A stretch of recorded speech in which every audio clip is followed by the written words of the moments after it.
Hi, I'm Helen, a 35-year-old stay-at-home wife who deeply cherishes the tranquility of our home, a cherished legacy from my late parents.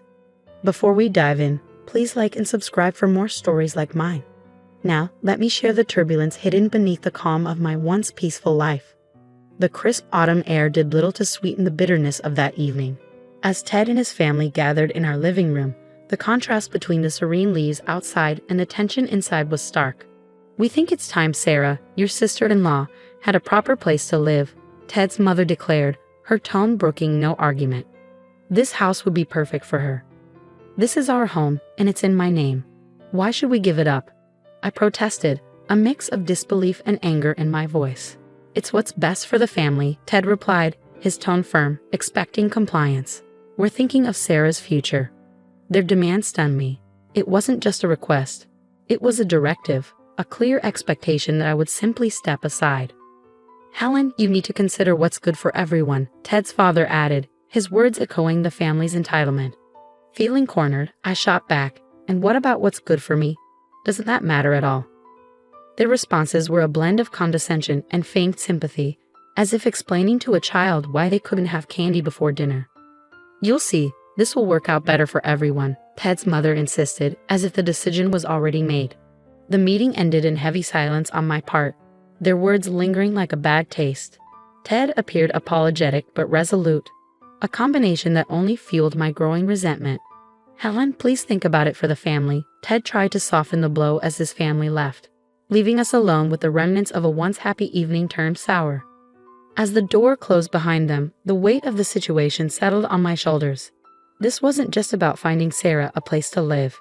It was a test of my limits, a clear sign that my independence was under siege. Watching the shadows dance across our living room floor, I knew this was just the beginning of a storm threatening to sweep away everything I held dear. "If you loved me, you'd see why this is so important," Ted pressed one evening as we cleared the dinner dishes. His plea cut sharply against the quiet clinks of porcelain.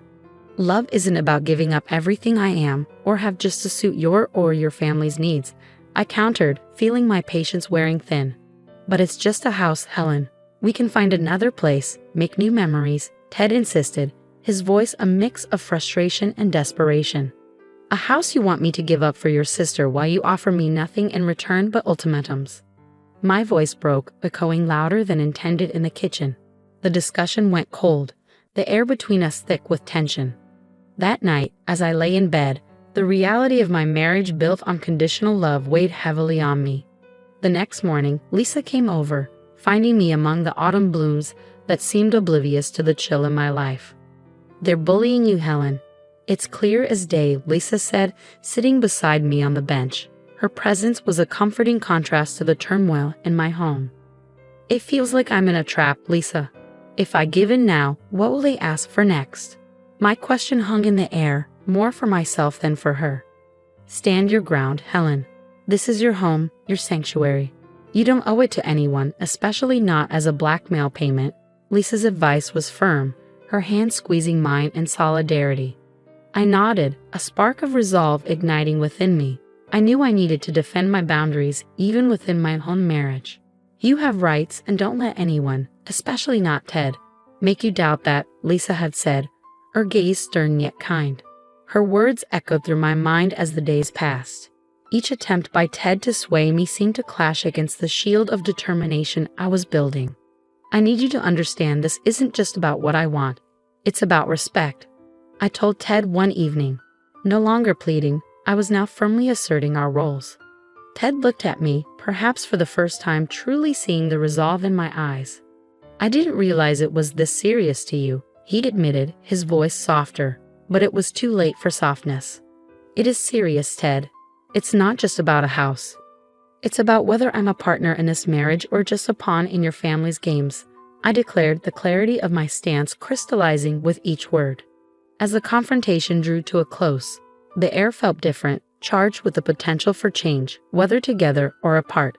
Whatever the outcome, I knew Lisa was right. This was about control, and I was no longer willing to be controlled. "If you don't agree, Helen, I don't see how our marriage can continue," Ted said coldly one afternoon, his ultimatum hanging heavily between us.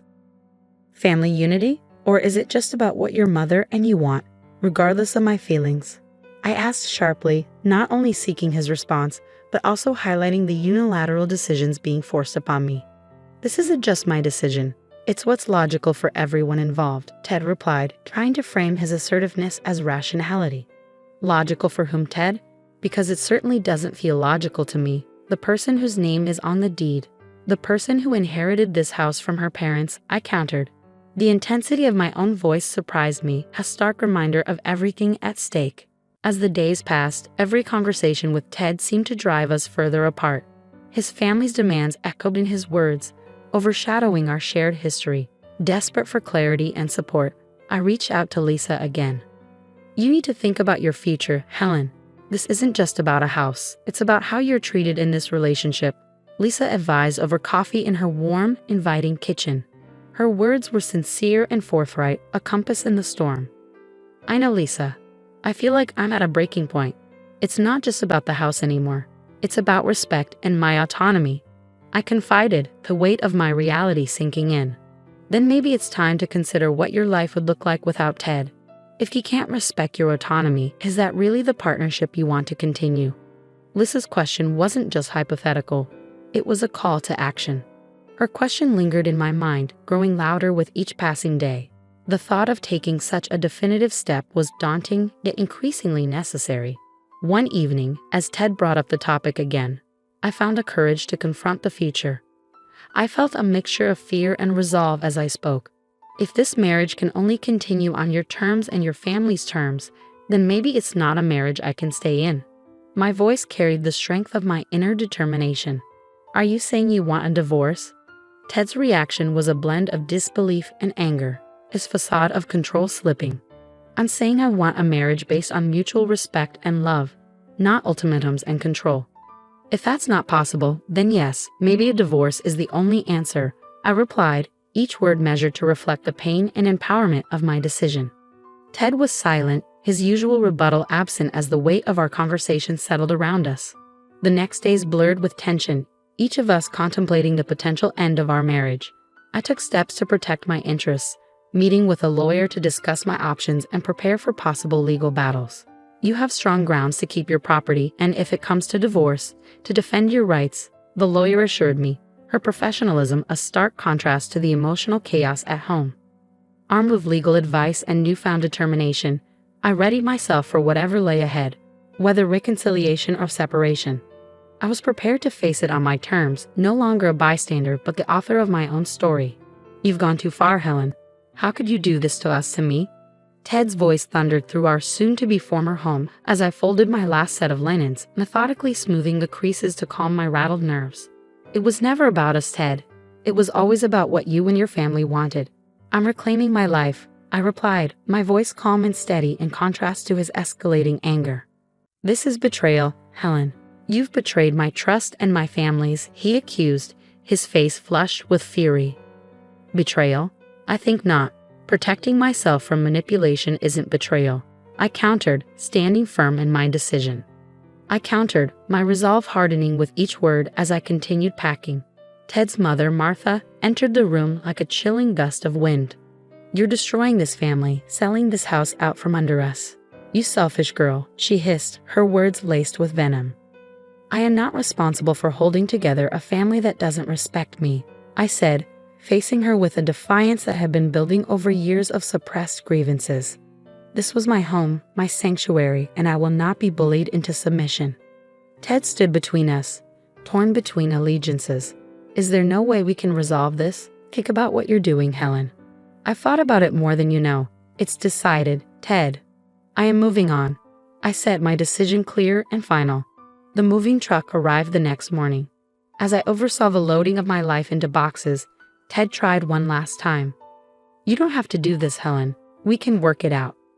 I needed a partner who stood by me, not one caught between me and his family's demands, I replied, not pausing in my tasks. With each box that left the house, I felt a weight lifting. I wasn't just moving my belongings. I was shifting the boundaries of my life, setting new, healthier limits. As the final items were loaded, I took one last look at the house. It had been a place of love and conflict, of growth and retreat. Now it was just a building in my rearview mirror. Goodbye, Ted. I wish things could have been different, I said, more to close the chapter than out of hope for reconciliation. Helen, Ted began, but I didn't stay to hear the end. As I drove away, I felt the strings of manipulation and control cut cleanly for the first time in years. My phone buzzed with a message from Lisa. "You're free now, coffee's on me when you're ready." I smiled, driving toward my new beginning. I knew the road ahead would be challenging, but it was mine to travel, free from the shadows of others' desires. My heart was heavy yet hopeful, ready for whatever lay ahead, armed with the lessons of the past and a promise of a future built on my own terms. Sitting across from Ted in the stark, neutral-colored room where our divorce mediation took place, I felt an unusual sense of detachment. His attempts to sway the mediator with emotional appeals only highlighted why this path was necessary. "Helen, can't we just discuss this? There must be another way," Ted implored, his voice strained as he leaned across the table, searching for a glimpse of the connection we once shared. "No, Ted. Discussions were for when I was being manipulated and threatened. This is the result of that," I replied firmly, my voice clear and resolute, no longer swayed by his pleas. As Ted realized his usual tactics were futile, his demeanor shifted to one of frustration and resignation. "Helen, you're making a huge mistake," he muttered under his breath. "Actually, Ted, I'm correcting one," I countered without hesitation, surprising even myself with the calm assertiveness that had grown within me. The mediator intervened, steering the conversation back to logistics. "Let's focus on the division of assets. Helen, you've mentioned there are some personal items you wish to retain." "Yes, items from my parents, things that hold sentimental value and have no relevance to Ted," I explained, listing the items that connected me to a past before my marriage began to suffocate me. Throughout the meeting, Lisa sat beside me, a silent pillar of support. Her presence was a constant reminder that I wasn't alone, that I had people in my corner who valued me for who I am, not for what I could give. After the meeting, as we walked to her car, Lisa squeezed my hand. "How are you holding up?" "Better than I thought," I replied. "It's like I'm finally breathing fresh air after being underwater for too long," I admitted, breathing in the crisp, invigorating autumn air around us. "You're right, Lisa. I'm not just surviving, I'm reclaiming my life." Lisa's smile was both proud and encouraging, and I felt a wave of relief mixed with the adjustment to my new reality. Moving into a small apartment felt like stepping into a new world, one where every choice was mine alone. The space was minimal, the decor simple, reflecting the fresh start I was embracing. One evening, as I unpacked the last of my boxes, I came across an old photo album that my mother had compiled over the years. Flipping through its pages, I was flooded with memories of happier times, which brought both smiles and tears. It was then that I truly realized how far I had come, how much I had endured, and how much I had overcome. The phone rang, jolting me from my reverie. It was Ted, his voice softer and almost hesitant. "I just wanted to say I hope you find what you're looking for." "Thank you, Ted. I already have," I responded, the finality of my words closing the chapter on the past and opening the door to the future. With the divorce finalized and my past officially behind me, I looked forward to the days ahead with a renewed sense of hope and excitement. I had plans and dreams that had been shelved, now ready to be pursued. Life awaited, not as a continuation of what was, but as a celebration of what could be. As I closed the photo album and placed it on a shelf, it wasn't just a book being set down. It was the foundation of a new narrative, one where I was the author of my own story, finally pouring a perfect latte, the steam swirling up like the new hopes and possibilities before me. I glanced across the counter at Lisa, who was chatting with one of our regulars. The cafe buzzed with the lively energy of a community coming together, a stark contrast to the isolation of my past life. "It's incredible, isn't it?" Lisa said, joining me behind the counter. Her eyes sparkled with the pride and joy we both felt. "It really is," I agreed, handing a freshly brewed coffee to a waiting customer who greeted me with a warm smile. "Every cup we serve is a reminder of what we've overcome. Just think, 6 months ago this was all just an idea," Lisa remarked as she wiped down the counter. "And now it's a place that brings people together. It feels like we're not just serving coffee but building a community." My heart swelled with every satisfied customer's nod and smile. The bell above the door jingled as a new customer walked in. It was Mia, a young woman who had recently moved into the neighborhood. She approached the counter with a shy smile. "Good morning. Could I get the usual, please?" Maya asked, her tone friendly and familiar. Of course, coming right up, I replied, starting on her drink. How's the new job going? It's going well, thanks for asking. This place has become a part of my morning ritual. It's so comforting. Mia shared, her gratitude evident. Hearing this, I felt an immense satisfaction that went beyond just business success. Our cafe was touching lives, offering comfort and a sense of belonging. As the morning rush waned, Lisa and I took a moment to enjoy a coffee together. We should think about hosting some events here, maybe live music nights or art shows, Lisa suggested, always thinking of ways to deepen our cafe's connection with the community. I love that idea. Let's turn this place into a hub for creativity, where artists can showcase their work, I said, thrilled by the prospect of expanding our impact. Just then, my phone chimed softly with a message from Ted, the first in weeks. I heard about the cafe. Congratulations. It seems like you're really making a new start. Reading the message, I felt a swirl of emotions. I typed back, "Thank you, Ted. It's a new chapter." The finality of our past relationship cast a bittersweet shadow over my new life. Putting my phone away, I turned back to Lisa. So about the live music night, let's set a date. It's time to celebrate growth, creativity, and community. As the day went on, the cafe buzzed with the afternoon crowd, each person adding to the story of our place. Behind the counter, I found a comforting rhythm in the routine, each swirl of cream a symbol of my newfound peace. Closing the cafe that evening, I locked the door and stood outside, gazing through the large windows at the cozy space we had created. The journey from a life controlled by others to one where I was the master of my own destiny had been long and challenging. But as I turned the key and stepped into the cool evening air, I knew every difficult step was worth it. This wasn't just a new beginning. It was my reclamation of life, joy, and autonomy. In this little cafe, I wasn't just surviving, I was thriving. Now I'd love to hear from you. Do you think Helen was right to sell the house without discussing it with Ted, given the circumstances? This situation raises important questions about personal freedom versus family obligations. What's your take on balancing these aspects in a relationship? Share your thoughts in the comments below. And if you enjoyed this story, please like the video and consider subscribing to the channel for more engaging content like this. Your support helps us keep these stories coming.